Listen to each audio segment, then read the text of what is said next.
In Vessel of Hatred, we travel south to Nahantu, a region with both deep ancient jungles and vast sprawling plains.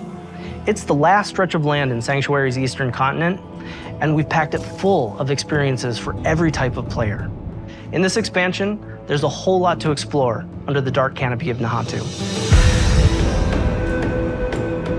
Nahantu is the southernmost region of the eastern continent that Diablo 4 has been taking place in. It's the last region that we haven't visited yet so far in the game, but it is one that we've been to before in Diablo. There's lots of new areas. We have 6 in total. 4 of them are jungle themed, and then we have 2 that are Red Rock Canyon, but each one of them has their own unique identity. When you first arrive in Nahantu, you're in this place called Lingering Hatred. This is high treetops canopies where you're almost walking amongst the branches high above the jungle floor. Imagine a thick canopy that the light is just barely poking through. The whole area has been infected by this thing called the Hollows infestation. The Hollows are a new enemy that's associated with Mephisto. They themselves are kind of like a tar-like substance creature born straight out of the depths of hell. It feels a little twisted. There's a sickness to the area itself. Humans have ventured into this deep part of the jungle where there's all this poisonous plants and flora. The dregs actually started experimenting with eating these hallucinogens, and it put them into this aggressive psycho rage. The dregs were pretty fun because we were able to push more variety in the monster family. You have one of these tall dregs and then half of a body of another dreg on top of it, kind of controlling it and telling it where to go and tossing poisonous bombs at the player. When you come across it, it's very memorable. And then we've also got the area of Tenganse, where you've got the Tenganse Plateau, which is full of these red-rocked plateaus and canyons. Imagine getting up above the land. Those gigantic walls have pockets inside where monsters could live. It offered up a lot of opportunity to bring back a monster family like the Lukunai. We're bringing them back in a new way here as a fully fleshed out monster family with multiple classes. What a more brute force looks like, what a caster looks like. They are very much apex predators, and we're definitely in their territory. And then there's a little sub-area called the Skittering Earth. The name alone makes your skin crawl. And it's bug infested, and you can see how the bugs have destroyed the jungles and kind of input their influence on it. Within the Field of Giants, you have these giant corpses of these long-dead demons that humans have begun to mine away at for their resources. While they've got a lot of use out of them, they're also toxic to the land around it. The notion of massive demons walking Sanctuary 1,000 years ago is really thought-provoking. Plateau's also got just this beautiful color scheme to the lighting. It's really lovely to be there. And then horrific at the same time, you know, it's great. The mercenaries in Vessel of Hatred are a group of people who we like to describe as ordinary people with extraordinary skills. They have the same level of will to fight against the demons of hell. And there's 4 mercs that you can collect over the course of the campaign. It starts with Rahir, a blacksmith and a shield bearer, is a more defensive fighter. He's able to go in there and soak up damage, use his shield as a bulwark against the enemy. You meet him early on in the campaign, and he's one who introduces you to the mercenary network. You end up finding acquisition quests for 3 other mercs that you can find throughout the course of the story. Subo, the drunken archer, is gonna work really well for people who want someone who's out of the main melee, in the back, offering utility and that kind of range support.